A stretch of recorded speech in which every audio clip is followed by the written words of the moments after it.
how to manage emotional triggers. Why am I triggered again? Why am I back here? Let's talk about it. ELD, letter 40. What is good, ladies and gentlemen? Welcome back. Thank you guys for tuning in.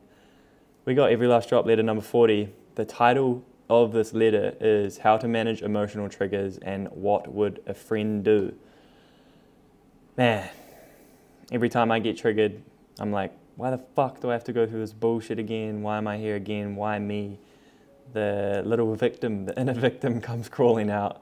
And yeah, I always think those thoughts of like, oh, why should I have to deal with this again? I've already been through this. And I know that you can relate. If you're watching this, you can definitely relate.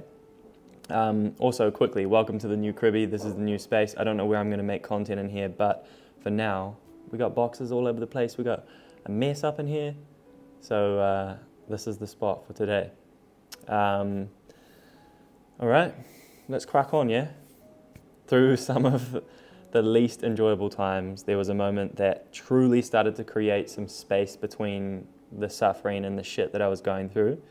And that was the ability to be triggered, and from that moment of being triggered, to be compassionate and kind towards myself. And that is so difficult. But yeah, that was probably one of the biggest things that helped me just get through some shit. And that is versus the classic mindset of, for fuck's sake, why am I here again? I'm triggered again. This is bullshit. I shouldn't have to go through this, which creates zero positive feedback, no positive feedback loops to feel better from. If you're just going down the path of negativity, I'm sure you all know, boom, more negativity. However, changing it to, and this is no joke, the exact quotes that I was saying, oh, I'm getting handsy up in here. The exact quote that I was saying to myself at the time was, I love you, you got this. And it had a significant impact on my ability to then move forward and do the things that would improve my overall well-being, because I was in the mindset of like being my friend, and hence the title of this letter in the video, like, what would a friend do?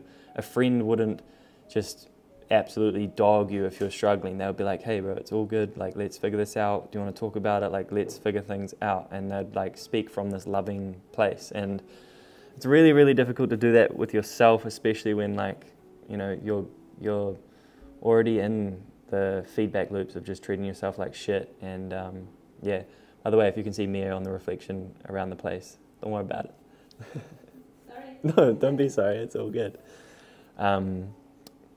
So yeah, the main point of this is a reminder to you and myself that when we're triggered, emotionally or otherwise, we can use that as a signal to step into our most loving, most compassionate, and most just kind self towards ourselves. And that is actually how we move forward. Like, oh, there's just so many situations that aren't in the letter here that I'm thinking about, which this applies. Like, would you really perform better if you're like, you're fucking terrible, you're fucking useless, oh, you just suck at the game? Or would you perform better if it's like, no, here we go, I got this, let's go, I got this. You'd perform better if you're being kind to yourself. It's super obvious. And I forget this so often because, again, I get triggered and then I'm like, why the fuck do I have to go through this bullshit again? Meh. Anyway, so essentially, this is the main concept, is treating ourselves like a friend. I mean, thinking about it, if a friend came to me and was struggling and triggered, like I said before, you wouldn't be like to your friend, oh, for fuck's sake, bro, you're so useless. Like, why are you fucking always triggered, and why can't you handle emotions, huh? Like, why are you so fucking useless? Like, as if. So why do we do that to ourselves? And yeah, they would create space for us to be who we need to be. And hopefully, if you have a partner, that is the situation that is creating as well. You know, they create space for us to be who we are and not like harshly critique who we are. So yeah. So would it not make sense then to treat ourselves in that same way? And again, conceptually, wow, so nice. Oh my God, swag. But in reality, very difficult to apply it. So yeah, an analogy that I'm fucking loving at the moment is, all right, consider this.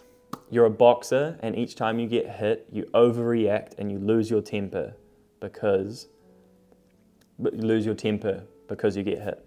Or the other way you could approach it is, when you get hit, you stay calm, and think methodically about your next moves, which boxer is more likely to win? The one that gets max triggered and overreacts and gets fucking mad and is just screaming and yelling, or the guy who gets hit and then composes himself, thinks about tactics, comes back stronger? I mean, it's so obvious when I put it this way to myself. So I think it's pretty obvious. The person who stays calm, the person who stays grounded, the boxer who gets hit and continues to box and think properly and clearly, they're going to win. So yeah, the boxer has only reached that point where they can get hit and keep their cool.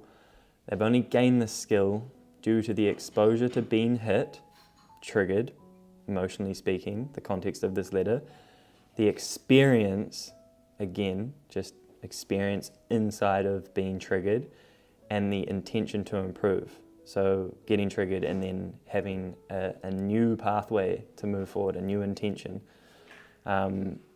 If you were reading the letter, then check the graphic out. I just love it so much. I'm going to read that quote again. So the boxer who has reached the point where they can get hit and keep cool has only gained the skill due to exposure to being hit, experience, and intention to improve. God damn, it's beautiful. Man, sometimes I just fucking, as I'm reading these to myself, it's just, they land and make so much sense. I've been feeling pretty triggered lately, just with moving places and emotionally quite unregulated. And when I view it from this perspective of I love you, you got this, and just being kind and compassionate, it's just so much easier to move forward. It's so much easier to gain clarity. It's so much easier to have gratitude and look at where you're at and just be like all good with it. Damn. Anyway, each time that we're triggered, it's the same opportunity, like we're getting punched, like the boxer. Each time they get hit, each time we get triggered, it's the same opportunity to react with kindness, compassion, and to try and see the lessons. Or again, we can just repeat the same old, for fuck's sake, I'm here again, I'm a loser, I'm actually useless, whatever that version that you have going on that it is. I've had many different ones. Triggered, perfect. Another opportunity to get reps in, which will one day lead to having no reaction. Boom, back to normal, onwards. Boom, triggered again. Fuck yeah, another chance to improve. Triggered, good, as Jocko Willing will say. I'm currently reading his book and he says good. And if you've looked at Jocko's content, then you probably know that. Anyway, guys, thank you so much for tuning in. ELD letter 40. Like I said, currently moving cribbies. Life is currently changing a lot and I'm here for it. Super cool. I'm very grateful to be in this place. And yeah, I hope you guys are all doing well. I hope you're stoking out there. And let's reframe our triggers and see them as opportunities for growth. Yeah, Amanda. Boom. Each time we get triggered, let's try and bring out our most compassionate, loving, kind version of ourselves to realign, refocus, and move forward with clear intention versus scattered, I'm useless fear. Doesn't do anything. I'm telling you from experience. God damn. Anyway, much love, guys. Appreciate you tuning in. See you next week, one every week. Swag at dawn.